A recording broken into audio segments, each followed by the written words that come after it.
얼마 전에 이미 9순이 넘은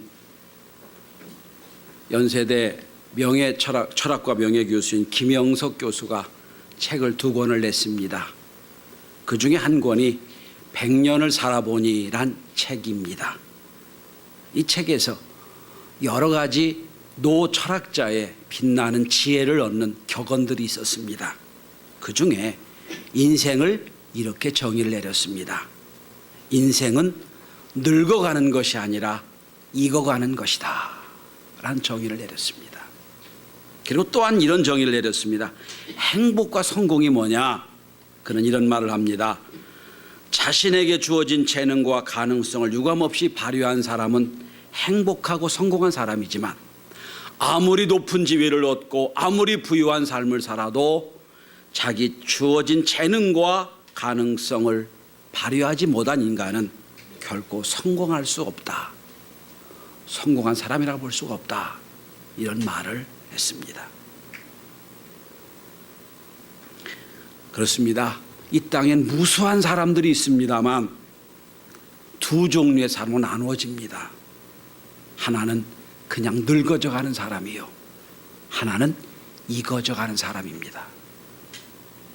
이 세상에서 아무 노력 없이도 자연스럽게 얻어지는 건 딱 하나 있습니다. 나이입니다. 노력한다고 나이 더 먹은 거 아니고요, 노력 안 는다고 안 먹어지는 거 아니에요. 그냥 그대로 나이를 먹어갑니다. 그러나 아무 노력 없이 아무런 조건 없이 그냥 세월만 지나가 나이를 늙는다면 그건 늙어가는 겁니다. 늙어가는 것은 곧 사라져가는 것을 의미합니다. 그러나 포도주가 잘 밀봉돼서 오래를 견뎌내면 참 맛있는 포도주가 되듯이 익어가는 사람도 있습니다. 여러분은 어떤 인생을 살고 계십니까? 바울도 똑같은 고백을 합니다. 겉사람은 날마다 후패해지나 날마다 낡아지나 내 속사람은 새로워지도다. 익어져 간다는 뜻이에요. 익어져 가는 것. 청춘이란 나이가 젊은 것만을 얘기하는 건 아니에요. 청춘이란 생각이 젊은 사람, 그리고 활력 있는 사람, 그리고 더 나아가 잘 익어져 가는 사람을 청춘이라고 부를 수 있을 겁니다. 제가 학교에서 앞으로 감리교 목회자가 될 신대원 신학대학원 학생들을 12년째 교육을 하고 있습니다. 매 학기마다 작으면 20명에서 많으면 50명까지 세미나 과목을 운영하고 있습니다. 그런데 매 학기마다 제가 늘 강조하는 게 하나 있어요. 목회는 스스로 노력하자면 금방 나태해진다. 30년의 목회 생활을 했다 하더라도 어떤 목사님은 매년 다르게 30년을 익어져가고 성장하는 목사님이 있는 반면에 어떤 목사님은 30년을 1년짜리 목회를 30번 반복하는 사람이 있다. 여러분 그렇지 않아요? 매년 부활절이 돌아옵니다. 매년 감사절이 돌아와요. 계속 똑같습니다. 교회력은 똑같이 돌아갑니다. 작년에 지나갔던 부활절 올해 또 지나가고 내년에 지나갈 겁니다. 아무런 발전이 없으면 똑같은 1년을 반복해 30년 지나가는 거예요. 그런데 작년에와 다르게 올해 또한 새로운 느낌으로 준비해서 부활절을 맞이하고 내년에 또 그러고 그런다면 같은 30년이지만 주 앞에 갔을 땐 그 차이가, 그 질적인 것이 엄청나게 차이가 날 겁니다. 마찬가지입니다. 여러분은 신앙생활 몇 년 하셨나요? 10년 하셨나요? 그럼 10년 동안 얼마나 잘하셨나요? 교회는요 3년만 다니면 다 알게 돼 있어요. 거의 코스가 똑같습니다. 뭐 작년에 그랬고 그 작년에 그랬는데 뭐 전혀 발전이 없이는 성숙이 없습니다. 그런데 또 다른 느낌으로 또 다르게 준비하고 똑같이 받아들이는 절기지만 의미가 다르게 준비하고 있다면 그는 똑같은 게 반복이 아니라 매일매일 다른 차원으로 여러분 신앙이 성장하게 될 것입니다. 전 우리 성도들이 멋지게 잘 익어져가는 성도가 될 수 있길 바랍니다. 저도 매년 다르게 익어져가는 목사가 되려고 애를 쓰고 있습니다. 매일 노력하고 애를 씁니다. 왜? 그냥 앉아서 나이 먹는 거 너무 억울하지 않습니까? 네온 사울이라고 하는 정신과 의사가 여러 해 전에 정서적 성숙이라는 책을 썼습니다. 이제 그 상담학에선 많이 읽혀지는 책입니다. 이 정서적 성숙이라는 책에서 성숙한 인간의 정서적인 면을 8가지로 요약을 합니다.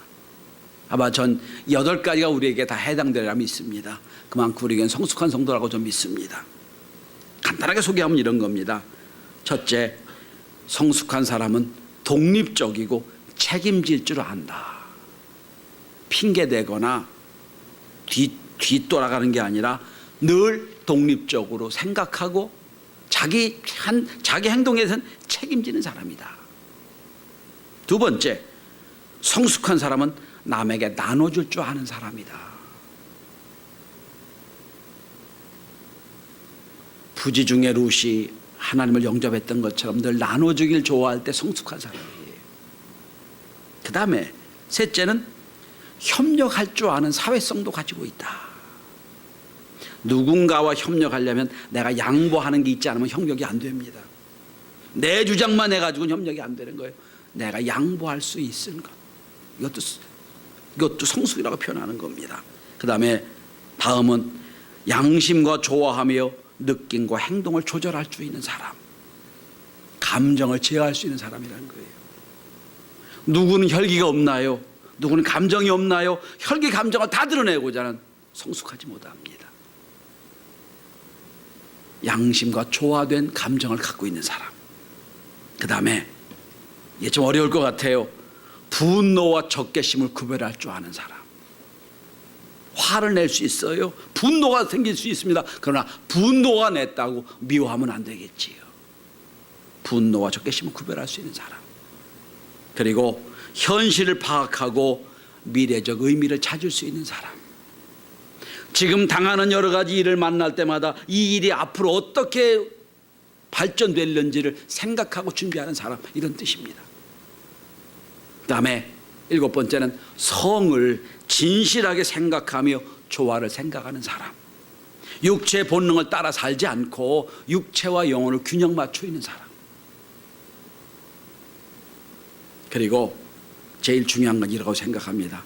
성숙한 사람의 가장 중요한 건 삶의 방향과 목적을 아는 사람.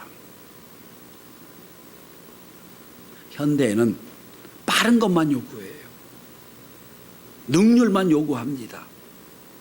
적게 투입하고 많은 걸 얻으려고 애를 써요. 근데 더 중요한 게 있습니다. 방향이 올바라야 됩니다. 방향이 잘못되면 빠르면 빠르게 열심히 하면 할수록 손해예요. 잘못됐으니까. 중요한 건 방향을 맞춰야 돼요. 자, 여러분, 우린 여기 있는 분들은 다 구원받았다고 믿습니다. 다 구원받으셨지요? 구원 이후에 이 다음에 남는 건 성장과 성숙이에요. 구원받았어요. 한국교회가 이 사회로부터 이렇게 칭찬받지 못한 이유 중에 하나가 뭐냐면, 옛날 100년 전에 기독교가 처음 들었을 때는 성도들이 모여 희생과 헌신이 있었어요. 성장했단 말이에요. 성숙했단 말이에요. 그런데 이 20년 전쯤에서부터 시작해서 교회 성장은 많이 됐는데 성장에 맞춘 성숙이 없어요. 그게 비난받는 거예요.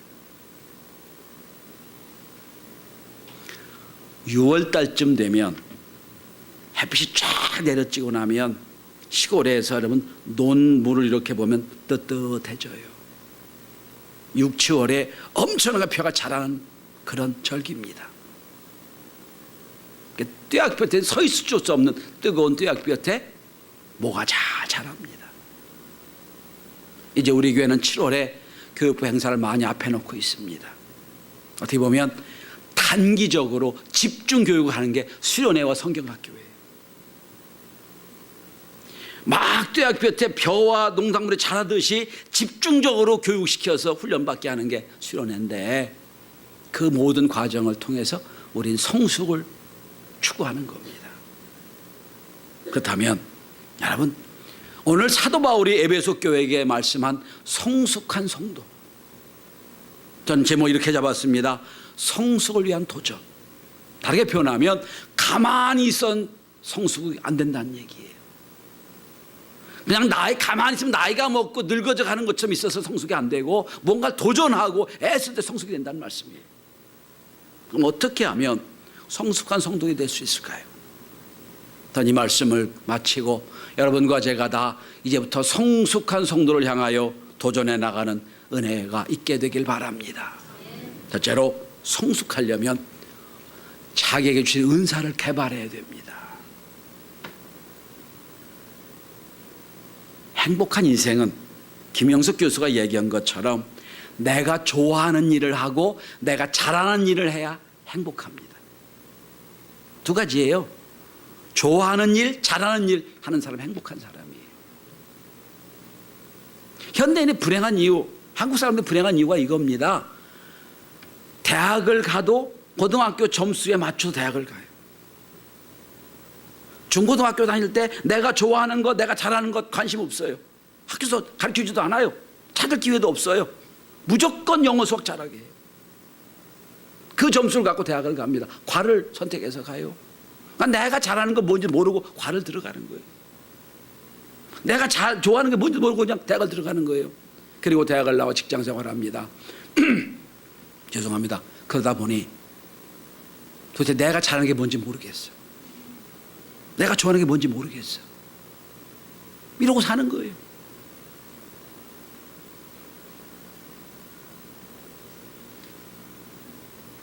하나님은 이 땅에 우리를 보내실 때 모두에게 하나님이 주신 달란트, 은사를 주셨습니다. 이게 성경의 기본적인 사상이에요. 그래서 달란트 비유가 또 나오지요.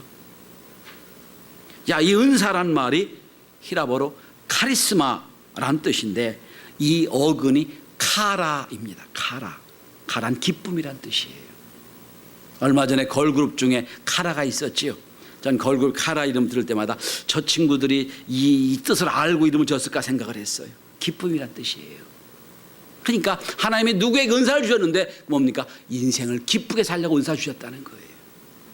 그게 좋아하는 거고 잘하는 거예요. 그걸 추구하며 살아라고 주신 거예요. 저는 음악을 듣는 걸 참 좋아합니다. 그래서 설교를 준비할 때나 집에 있거나 어디 갈 때 늘 음악을 듣습니다. 팝송부터 시작해서 클래식까지 쫙 음악을 좋아하는데, 좋아하는 건 음악이에요. 근데 잘하진 못합니다. 그래서 저는 음악을 안 합니다. 듣기만 하지요.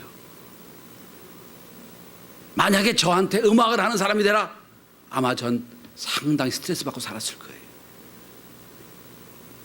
근데 저는 또 잘하는 것 중에 하나가 강의하는 거, 대화하는 거, 설교하는 걸 좋아합니다. 그래서 지금 30년 동안 강의하고 설교하고 있잖아요. 여러분, 본문의 11절 한번 보십시오. 하나님이 주신 은사가 나와요. 사도로, 선지자로, 복음 전하는 자로, 목사와 교사로 삼으셨다고 돼 있어요. 은사가 각각 다르다는 뜻이에요. 자, 그럼 여러분 은사를 찾아보십시오. 여러분 어떤 은사를 주셨습니까? 선지자예요? 목사예요? 여기 없는데요? 아니요, 하나 있어요. 복음 전하는 자로. 그죠? 내가 선지자 될 수 없고 교사 될 수 없어요. 복음 전하는 자는 다 할 수 있잖아요. 복음 전하를 주셨다는 거예요. 은사를 주셨다는 거예요. 어쨌든 어떤 은사든지 하나님은 여러분을 행복하고 기쁘게 살려고 은사를 주셨습니다. 그 은사를 개발할 때 성숙한 성도가 됩니다. 그 교회에서도 신앙생활할 때 어떻게 하면 내 받은 은사를 개발할까 노력하고 애쓰다 보면 성숙한 신앙이 되게 되는 겁니다. 둘째로, 자, 은사가 개인적인 거라면 이제는 조금 관계적인 게 됩니다. 두 번째 성숙할 신앙이 되려면 협력해야 됩니다. 레리 크랩이라고 하는 선교신학자가 있습니다. 이 레리 크랩 목사가 관계 공동체라는 책을 썼습니다. 이 책에서 이런 말을 했습니다. 그 문장 그대로 제가 읽어드리겠습니다. 우리는 예수를 주와 그리스도로 따르기를 결단하면 저절로 영적 공동체에 속할 것이라고 생각합니다. 영적 공동체란 마음 맞는 친구들과 가족과 같은 형제 자매와 하나님의 영광에 이르는 여정의 우정을 나누는 그런 공동체를 말합니다. 내가 예수 믿기로 작정하면 나를 위해 그런 아름다운 공동체가 있어서 나 공동체가 들어가면 되는 생각한단 말이에요. 그런데 우린 그 공동체에 들어가는 순간부터 실망이 이만저만이 아닙니다. 왜냐? 우리 공동체가 무엇인지 모르고 있기 때문입니다. 우리가 들어가야 될 공동체는 클럽을 만들거나 동아리를 만들거나 취미생활을 만드는 것처럼 공동체를 만들거나 사거나 할 수 없습니다. 우리가 들어가야 될 공동체는 단 한 가지 조건이 필요합니다. 내가 희생할 때 공동체가 이루어집니다. 공동체가 세워지고 사는 게 아니라 공동체를 나를 통해 만들어간다는 뜻이에요. 현대는 그걸 싫어하지요. 워낙 구매에 익숙한 현대인이다 보니까 마치 교회에서도 그런 거 필요한 거 사는 거 생각을 해요. 아니에요. 레리 크랩은 말합니다. 오늘 우리 시대의 교회론에 새롭게 쓰여져야 된다. 여러분, 저와 여러분들이 경신이란 공동체에 내가 들어가서 희생해서 교회를 만들어내는 겁니다. 성숙은 두 종류가 있습니다. 개인적인 성숙이 있습니다. 이걸 우리 조상들은 신독이라는 단어를 썼죠. 신독. 혼자 있을 때 어떻게 사는가, 신독입니다. 어떤 분은 개인적으로 참 훌륭하고 거룩하고 참 인격적입니다. 그런데 두 번째가 있어요. 관계적 공동체입니다. 구원은 철저하게 개인적입니다. 그러나 구원받은 이후에는 교회는 항상 관계적입니다. 제가 여러 번 말씀드렸습니다만 혼자 하지 못하는 게 두 가지가 있어요. 결혼 생활 혼자 하지 못합니다. 결혼 혼자 하지 못하죠? 남편과 아내 둘이 있어야 됩니다. 그래서 아름다운 결혼, 화목한 결혼 생활 속에 자라난 자녀들은요, 자연스럽게 관계를 배워갑니다. 아, 엄마 아빠가 저렇게 사는 거구나, 우리 형제 자매는 이렇게 사는구나, 자연스럽게 배워가요. 근데 요즘 저희 가정도 그렇습니다만 이게 깨져버렸어요. 아이가 하나밖에 안 낳습니다. 관계를 배울 수가 없어요. 이게 어려워지는 거예요. 두 번째로 관계적인 그런 성숙이 있습니다. 어떤 분은 혼자는 참 거룩하고 신앙생활을 하는데 그분이 2명, 3명만 이어지면 문제가 생겨요. 관계가 안 되기 때문이에요. 그런데 교회는 관계적인 공동체입니다. 오늘 본문을 잘 보시기 바랍니다. 11절은 어떤 사람은 개인적인 겁니다. 단수예요. 그런데 13절, 14절에 보면 우리가로 나옵니다. 이게 복수로 바뀝니다. 교회는요, 내가가 아니에요. 우리가가 되는 거예요. 관계가 있는 거예요. 저는 찬양대를 볼 때마다 우리 신앙생활에 저 찬양대와 같다고 생각을 해요. 나름대로 저분들이 음색이 다 다르고 역할이 다르잖아요. 노래 잘 부르는 분도 있고 음색이 특별한 분도 다 있어요. 혼자는 다 잘해요. 근데 이게 성가대로 찬양대로 무슨 합창대로 모여지는 순간 내 음색을 그냥 내면 안 돼요. 지휘자에 따라 죽이기도 하고 살리기도 해야 돼요. 마치 내가 잘한다고 막 내지른다면 하나님은 고소하고 인간의 소리도 듣기 어려울 거예요. 공동체는 마찬가지입니다. 그렇게 내 주장을 하는 게 나를 낮추고 나를 죽이고 조화를 이루는 것, 협력하는 거예요. 성숙한 성도가 되려면 협력해야 됩니다. 2 아들을 둔 어머니가 있었습니다. 7살 아들과 4살짜리 아들이 있었습니다. 그 아들들이 철이 난 모양이에요. 오래전부터 엄마 생일날 선물 사준다고 돼지 저금통에다 저금을 하기 시작했어요. 드디어 엄마 생일이 됐습니다. 아들 둘이 모았던 돼지 저금통을 깼습니다. 어머니 아버지는 관심이 생깁니다. 쟤네들 무슨 선물 해줄까? 큰아들이 저금통을 깬 걸 가지고 백화점에 갑니다. 가서 화장품 가게에 가서 엄마 립스틱을 삽니다. 자기가 보니까 엄마가 화장대에 앉아 립스틱을 바를 때 가장 행복해 보였거든요. 아, 이거 좀 엄마 행복할 거다. 그리고 립스틱을 샀어요. 둘째, 네 살째 아들은 또 저금통을 깼습니다. 그리고 돈을 가지고 어디로 갑니까? 장난감 가게로 가요. 자기가 보기에 장난감이 최고거든요. 장난감이 최고 좋은 거니까 제일 좋은 걸 샀어요. 엄마한테 선물 드립니다. 7살짜리 아이가 성숙한 애지요. 왜 그렇죠? 내 관점에서 나의 파라다임이 아니라 엄마 파라다임에서 자기를 보는 겁니다. 엄마가 그때 행복했지. 근데 4살짜리 아이는 아직도 자기 파라다임이에요. 내가 가장 좋은 거 생각하는 거예요. 다 마음은 좋지만 생각이 차이가 다른 거예요. 성숙과 성숙하지 못한 차이가 여기 있는 거예요.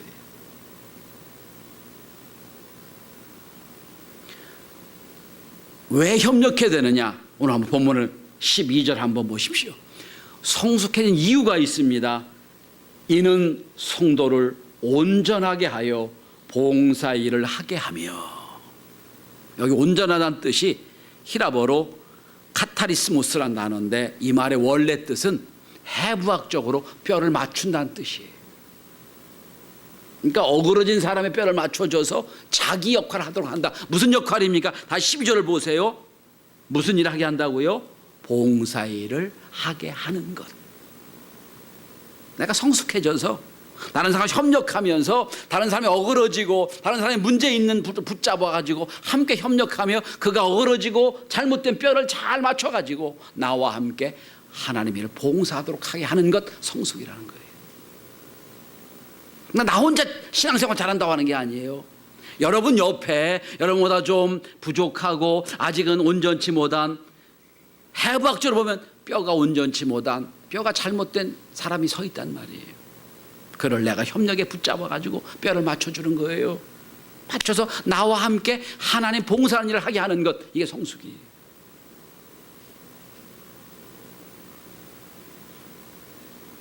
또 성경은 이렇게 말합니다. 오늘 본문 한번 보십시오. 13절입니다. 이렇게 하려면 조건이 있습니다. 다 하나님의 아들을 믿는 것과 아는 일에 하나가 되어 온전한 사람을 이루어라고 돼 있어요. 믿음은 있는데 지식이 없으면 미신입니다. 지식은 있는데 믿음이 없으면 철학에 불과합니다. 믿음과 지식이 하나가 되는 것. 믿음과 지식이 하나가 되면 뭐가 달라집니까? 삶이 달라져요. 미신은 믿음은 참 좋아요. 근데 지식은 없잖아요. 지식이란 말은 뭡니까? 행동으로 옮길 수 있는 지침을 말하는 거예요. 믿는 것과 아는 것이 하나가 돼요. 온전한 분량까지 이루게 되는 것, 성장과 성숙입니다.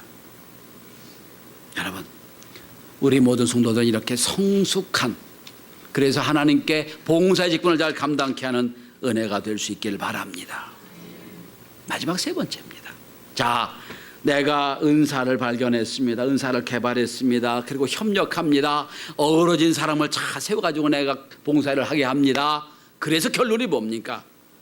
성숙의 결론은 교회 공동체를 세워가는 겁니다. 현대 사회에서 사멸되다시피 한 단어 중에 하나가 희생이란 단어입니다. 잘 안 쓰여요. 그러니까 매스컴에 가끔 등장하지요. 어제도 등장하더라고요. 여기 좀 약간의 무슨 저 발작을 일으킨 사람이 차를 이리저리 움직이고 있는데 뭐 경찰 하나가 딱 일부러 고의 사고 내서 그를 살렸다. 희생입니다. 매스컴에서 있는 단어가 처음부터 버렸어요. 근데 전 단언합니다. 여러분, 우리의 가정에서 아내와 어머니의 희생이 없으면 가정은 무너집니다. 요즘 희생 대신에 인격, 권리, 이거 주장합니다. 근데 어머니가, 아내가 인격과 권리 주장하면 가정이 이루어지지 못합니다. 눈에 안 보이는 희생이 있기에 가정이 이루어지는 거예요. 그러니까 우리 남편들은 아내를 잘 이해해 줘야 됩니다. 마찬가지예요.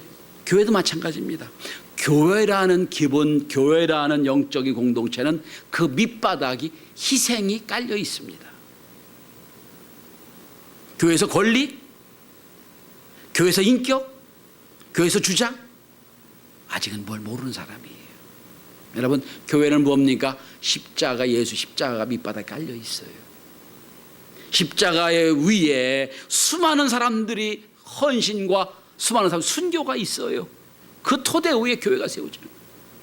저와 여러분들이 이렇게 편안하게 경신교회라는 공동체에서 신앙생활할 수 있는 건 20여 년이 넘도록 이 교회를 위하여 이름 없이 헌신한 사람들이 밑바닥에 있기 때문에 가능한 거예요. 이게 없이는 불가능한 거예요.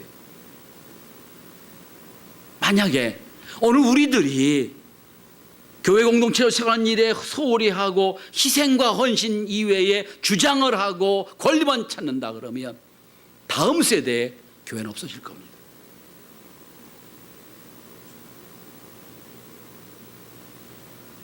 지금도 우리 교회가 자기를 드러내지 않고 묵묵히 헌신하는, 눈물의 기도를 하는, 내가 주장할 게 많지만 다 내려놓고 내 옆에 있는 좀 부족한 사람을 잘 세워서 그리스도의 일을 하려고 애를 쓰는 많은 믿음의 동역자들이 있기에 교회가 이루어지는 거예요.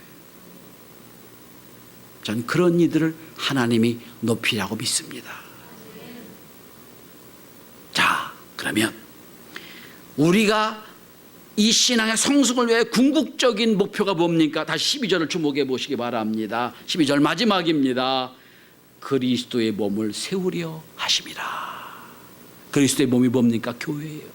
교회를 세우려 하는 거예요.